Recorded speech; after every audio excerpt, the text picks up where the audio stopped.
नमस्कार, आप देख रहे हैं इंडिया न्यूज दर्पण। मैं हूं आपके साथ जानवी। आइए नजर डालते हैं आज की बड़ी खबर पर।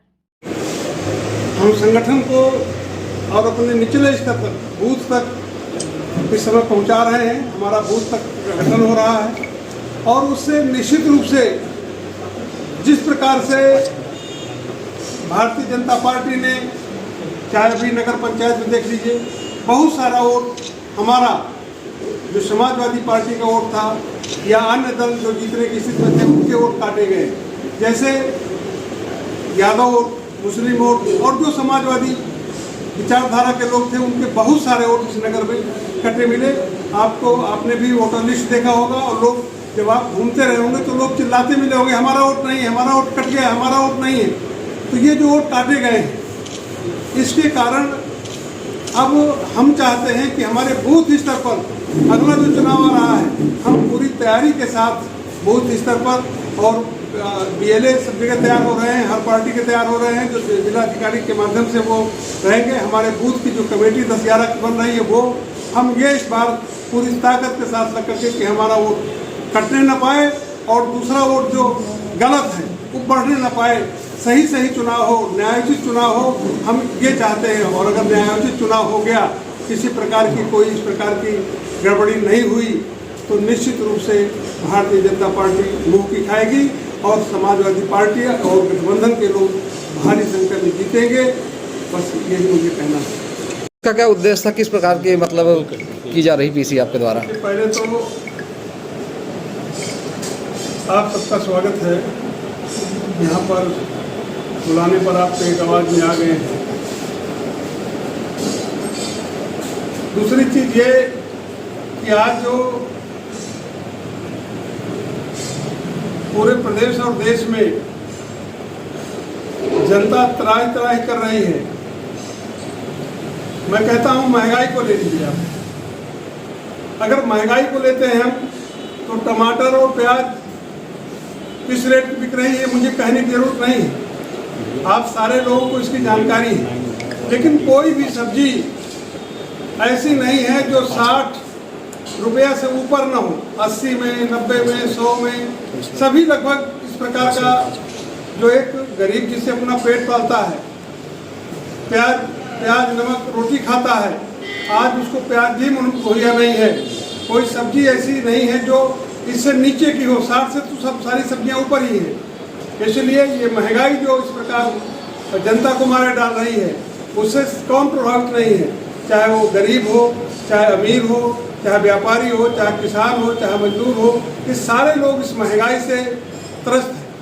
दूसरी चीज आप तेलों के भाव देख लीजिए। अगर तेल चाहे पेट्रोल हो चाहे डीजल हो, अगर इतना महंगा तेल होगा तो निश्चित रूप से परिवहन भी महंगा, परिवहन का भी की महंगाई होगी तो महंगाई अपने आप बढ़ेगी।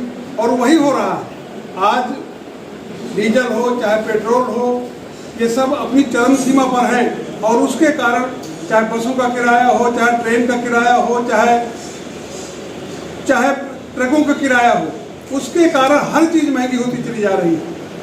बेरोजगारी अगर मैं कहूँ तो बेरोजगारी आज हमारा नौजवान साथी, तमाम बच्चे जिसको गरीब अपना सब कुछ बेच करके अपनी मेहनत मजदूरी करके अपने बच्चे को पढ़ाता है, लेकिन बच्चे को पढ़ाने के बाद उनके पास रोजगार नहीं है।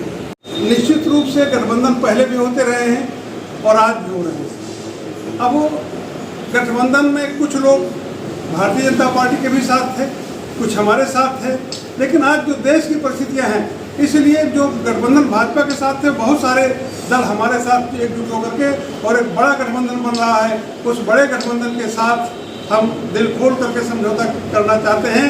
समाजवादी पार्टी के हमारे राष्ट्रीय अध्यक्ष माननीय अखिलेश जी ने कहा है कि हम दिल खोल के समझौता करना चाहते हैं। जिस प्रकार से समझौता लोग करना चाहें उस प्रकार से करें और वो समझौता हमारा चाहे वो अभी बिहार का हो और चाहे अभी जो कल बंगलौर का हुआ, ये सारे समझौते जो हो रहे हैं वो निश्चित रूप से हमको आगे आने वाले समय में भारतीय जनता पार्टी को उखाड़ के फेंकने में कामयाब होंगे। भाई साहब, भारतीय जनता पार्टी और सोहेल देव पार्टी का गठबंधन हो रहा है, उसमें क्या कहेंगे आप?